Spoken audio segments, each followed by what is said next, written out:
Hello everyone, welcome to my channel. It's lovely to have your company today. First of all, I want to apologize so much. It's so long since I've been here. I've been so busy and I've been working on an audiobook. And of course, it's taken over my life, but I'm nearly finished, which is why I've been able to come back to you. And from now on, hopefully, I will be able to continue posting more regularly as I used to do. So I do apologize for that, but it wasn't just the audiobook. Life has taken over, as it does for all of us. So I do apologize for that. And I want to thank all of you who have decided, excuse me, to stay with me, even though I haven't been here. Thank you. I really, really appreciate that so much. So being Wednesday, I thought today we'll talk about voice stuff. And I promised a while ago, when I was last here, that I will talk about the vagus nerve a little bit more. So I've made a few notes here. If I look away, that's where I'm looking, because I don't want this video to go on and on forever. It could, trust me, I can talk a lot. People who know me knows. It could easily become hours. Anyway, so the vagus nerve. So it is one of the most important nerves in our body. It's the 10th cranial nerve, and it extends from the brainstem right down into various organs, including our heart, obviously, our lungs, digestive system, and so on. And so the name vagus means wandering in Latin, which reflects its wide distribution throughout the body. So, what does the vagus nerve do, and why is it important in singing, you might ask? Well, it regulates our nervous system. So, it's to do with the parasympathetic nervous system, okay?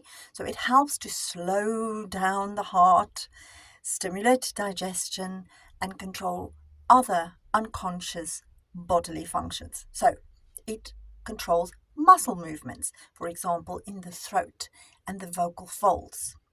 So the vagus nerve stimulates muscles of the larynx, which is the voice box, the pharynx, which is the throat, and the soft palate. And these are all vital for speech and singing. I'm sure you'll agree. So it influences also our heartbeat. It helps to regulate our respiratory and cardiovascular systems, which are closely tied to vocal performance. So why is it important in singing in particular? Well, as I said, it helps us to relax. It helps your body to relax. And stress and tension can absolutely kill your vocal performance. It really can. And those of you who are singers know this. So unless you're able to completely relax your body and find a way to do so, you will constrict the muscles, not just in your throat and your vocal folds, but also in your body. And if there's any tension anywhere, it reflects in your voice when you're singing. Well, when you're speaking as well, obviously, but more so when you're singing. It really stops you from being able to use your voice as beautifully and as open as you might otherwise be able to do. Anyway, I got so excited I spat on myself. I told you I get very excited about these things and I'd love to just keep talking. But that's why I make these notes, because otherwise, yes, I'll be here for hours. Anyway, so also it stimulates and helps with proper breath control, which is essential for sustained singing. So the vagus nerve helps to regulate our breathing patterns. And this is important for airflow and breath control, which obviously, as I said, is vital for vocal stability and also for phrasing. It's really important for that. So, how do we manage vocal control? Well, the vagus nerve directly controls the muscles that open and close the vocal folds. And these muscles adjust pitch and volume and tone. So a well-functioning vagus nerve allows singers to manipulate their voices with greater precision and control. And then, of course, also we have the concept of resonance and clarity, let's put it that way. So the vagus nerve stimulates the muscles of the soft palate and the throat, as I said before, which are crucial in shaping the resonance of the voice. So better control over these areas enhances the clarity and richness of vocal control, which I'm sure you understand completely. So now, how do we stimulate the the vagus nerve to help us? There are things we can do simply by breathing really deeply in our body. And so, of course, singing has our first step of breathing for singing is to breathe really low in our bodies, like right below your belly button almost. Now, physiologically, you can't breathe there. But what happens is this. If you put your hand below your belly button and you put your other hand on top of your chest, and make sure that the hand that rests on your chest feels that your chest is stress-free and not moving. So we don't breathe like this, which a lot of people do. We don't do that. We relax this part completely so that it's all free here and we can sing. But as we breathe in, our hand below our belly button should move out. So the belly extends when we breathe in. Now, I know you can't see my body, but you can probably feel it in your own if you're doing this with me. And then when you breathe out, make sure that your out breath is longer than your in breath, and that stimulates the vagus nerve. I hope that is clear. We do this breathing naturally every night when you're sleeping. You're doing this. So your body knows how to do this. And so why do we do this for singing? You may ask, why don't we just breathe like here, whatever? As I said before, if you breathe too high in your body, you create stress, and the stress puts stress on the vocal folds and the apparatus that makes the sound come out. So we try to keep as calm and stress-free this whole area here, all of it, including our face and everything. So we try to breathe much lower and deeper inside our body. And so some people call this belly breathing. I'm sure you've heard that before. So the reason we do that is because if you extend your tummy low down out when you breathe in, what you are actually doing is you're lowering your diaphragm and you're extending the lungs as a result. And then you get proper breathing. Now, of course, we practice slow, controlled breathing in order to stimulate the vagus nerve. But when you're singing, you have to sometimes breathe quickly. And so if you are in a habit of breathing this way, then it's really easy to also snatch deep breaths quickly. It's almost like you go, oh, it's a surprise. But instead of going, we do. So we extend the stomach. Does that make sense? I hope it does. That's one way of doing it. The other way is humming. Just humming will do it as well. So just close your mouth and start humming. Any pitch, doesn't matter, and you can go up and down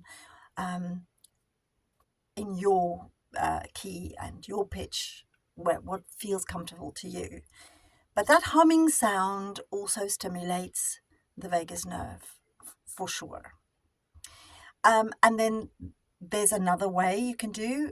Gargling helps, believe it or not, because if you sip some water and you tilt your head back and gargle for a few minutes or seconds, not minutes, seconds, and you do that a few times a day, and especially just before you want to sing and warm up your voice, it really helps to stimulate the vagus nerve. Some people also talk about the fact that you can dunk your face into ice water, and that helps the vagus nerve. I think is more because you go, because it's so cold. Yeah. I personally love to hum. I do deep breathing already, But the other thing that I do, and I'm just scrolling down here so that I can make use of my notes that I've made here, is Tai Chi. Now, I've never really spoken about Tai Chi too much, but I know those of you who know me really well know that I'm doing Tai Chi and have done so for a long, long time. Tai Chi is amazing for activating and stimulating the vagus nerve because it is mindful, slow breathing and movements. And the breathing for Tai Chi, they call it Dan Tien, which you breathe into your Tai Chi center, which is situated just below your belly button, is similar to that for singing. So as in singing, in Tai Chi, we also breathe into our belly and extend the belly when we breathe in through the nose, and then you can breathe out through your mouth or your nose, extending the out breath longer than the in breath, and that stimulates the vagus nerve. But there are also the wonderful movements in Tai Chi, for example.